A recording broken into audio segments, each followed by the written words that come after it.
নমস্কার, দেখছেন কলকাতা টিভি। আপনাদের সঙ্গে রয়েছি আমি ঋষিকেশ। শুরু করছি সংবাদ সারাদিন। শুরুতেই যে খবরের দিকে নজর রাখবো, তৃণমূল শ্রমিক নেতা দাদাগিরির অভিযোগ, দোকানে তালা মারার অভিযোগ উঠেছে তৃণমূল নেতার বিরুদ্ধে, শ্রমিক নেতার বিরুদ্ধে। ঘটনায় খুব স্বাভাবিকভাবেই আসানসোলে হটন রোড মোড়ে উত্তেজনা ছড়ায়।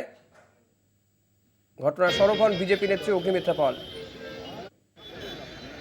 দোকানে তালা মারার অভিযোগ, বিজেপির শ্রমিক নেতা, তৃণমূলের শ্রমিক নেতার দাদাগিরি। ঘটনার সরব হচ্ছেন বিজেপি নেত্রী অগ্নিমিত্রা পল। পবিত্র বন্দ্যোপাধ্যায় রয়েছেন আমার সঙ্গে টেলিফোনে। পবিত্র, ঠিক কি অভিযোগ উঠছে? দেখো ঋষি, তোমাকে বলে রাখি যে কর্পোরেশন থেকে একজন একজন মহিলার নামে এই যে দোকান, সেই দোকান তাকে দেয়া হয় এবং 2016 সালে তাকে দেয়া হয়েছিল এবং জিতেন্দ্র তিওয়ারি তখন তৎকালীন মেয়র ছিলেন। এবং তারপরে তাদের বক্তব্য যে ওইটা তখন যে পরিস্থিতি হয়, তখন তাদের কাছ থেকে তাদের যে রাজু আলুওয়ালিয়া, যে তৃণমূল কংগ্রেসের শ্রমিক নেতা, সে নাকি সেই দোকানে গিয়ে তালা মারে এবং তালা মারে চলে আসে। কিন্তু তারপর দীর্ঘদিন তাদেরকে বলা হয় যে তারা খুলে দেওয়ার জন্য। অবশেষে না খোলার পরে আজকে যে যিনি দোকানটি লিজ হিসাবে পেয়েছিলেন, তার পরিবারের লোক, তার দাদা এবং এলাকার মানুষজন সেই এলাকায় পৌঁছায় এবং ওই দোকানটিকে কেন দোকান তালা দেওয়া হয়েছে এই বিষয়ে কর্পোরেশনকে আবেদন করে। পরে অবশেষে কর্পোরেশন তালা ভেঙে দিয়ে তাদেরকে দোকান খালি করে দেয়। কিন্তু তাদের অভিযোগ যে অবৈধভাবে এই যে তৃণমূল কংগ্রেসের যে শ্রমিক নেতা রাজু আলুওয়ালিয়া, সে অবৈধভাবে তালা মেরেছে এবং তৃণমূলের যেহেতু শ্রমিক নেতা, সেই জন্য জোর করে এবং অবৈধভাবে এই তালা মারছে। অন্যদিকে এই ঘটনাস্থলে উত্তেজনা সৃষ্টি হয়, এলাকার মানুষজন পৌঁছায় সেখানে।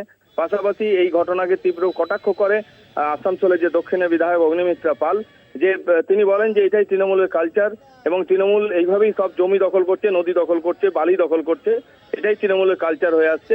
কিন্তু অন্যদিকে বিধান উপাধ্যায় বলেন যে তাকে যখন জিজ্ঞেস করা হয়, তার বক্তব্য যে আইনার মতো অবস্থা নেওয়া হবে, আইনানুগ যে ব্যবস্থা সেটাই নেওয়া হয়েছে এবং এটা যে রাজু আলুওয়ালিয়া যে তালা মেরেছে কিনা সেই বিষয়ে আমরা যদি সত্যি ঘটনা থাকে তাহলে তার বিষয়ে আইনানুগ ব্যবস্থা নেওয়া হবে।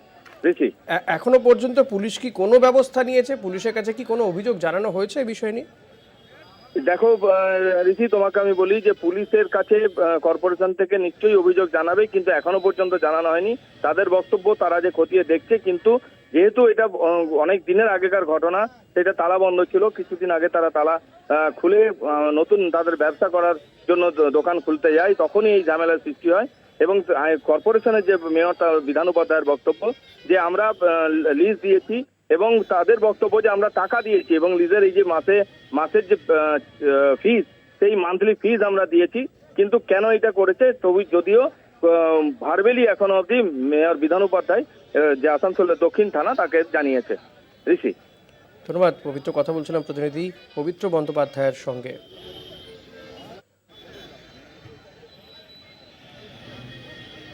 আসানসোলে হটন রোড এলাকাতে উত্তেজনা ছড়ায়, বিজেপি নেত্রী সরব হন তৃণমূলের শ্রমিক সংগঠনের নেতার এই দাদাগিরিতে।